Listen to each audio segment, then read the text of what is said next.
Mais parlons-en tout de suite, justement, cette évolution de la géopolitique du médicament avec l'offensive américaine de l'administration Trump sur les prix et sur l'attractivité en essayant de faire venir des investissements pour la production aux États-Unis, mais aussi de l'autre côté la concurrence de plus en plus forte du pôle Asie.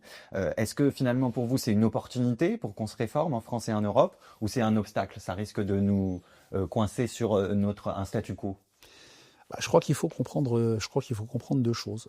La première, c'est que les États-Unis, c'est pratiquement 45% du chiffre d'affaires mondial de l'industrie pharmaceutique. Autrement dit, quand il y a un froncement de sourcils aux États-Unis, ça réagit sur l'ensemble de la planète et tout le monde doit être attentif et en tirer les conséquences.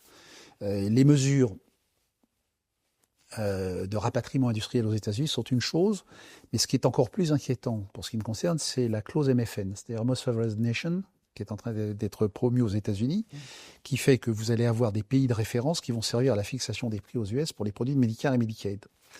Et là, ça veut dire que la France va être évidemment, on peut l'imaginer, embarquée dans cette réforme et que le prix français va servir une des références qui servira à la fixation des prix du marché américain.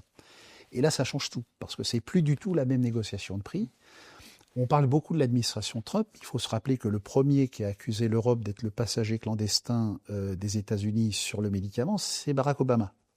Donc c'est bien plus ancien que ça, et c'était pas un président conservateur, c'était un président démocrate. Et donc, ça c'est une première évolution majeure qui met une pression colossale sur l'Europe et singulièrement sur la France. Et de l'autre côté, effectivement, il faut sortir de la vision de l'Asie comme un grand continent de production de produits matures. Aujourd'hui, des pays comme la Corée ou comme la Chine développent des politiques d'innovation. Il faut se rappeler qu'il y a de ça 7 ou 8 ans, tout le monde a perdu ça de vue, mais le gouvernement chinois avait choisi ou décidé la planification chinoise, qu'il y aurait une dizaine de branches industrielles stratégiques pour l'économie chinoise, et que la santé y figurait. Et quand vous regardez, par exemple, pendant la période du Covid, les publications sur le Covid, le deuxième pays en termes de publications, c'était la Chine. Sur les thérapies cellulaires, les dépôts de brevets, la Chine est extrêmement bien placée également. Et donc, c'est un continent émergent. Donc, l'Europe, elle, est plutôt en recul. Il faut se rappeler qu'il y a 20 ans, une innovation sur 2 venait d'Europe, 1 sur 4 aujourd'hui, 1 sur 2 des États-Unis.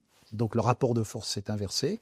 Donc, c'est un signal d'alarme et c'est un appel à l'Europe pour se ressaisir. Mais je crois que chaque pays individuellement n'a pas les capacités, même l'Allemagne, d'agir seul, et que effectivement ça appelle à un renforcement de la coopération européenne et à un véritable élan européen.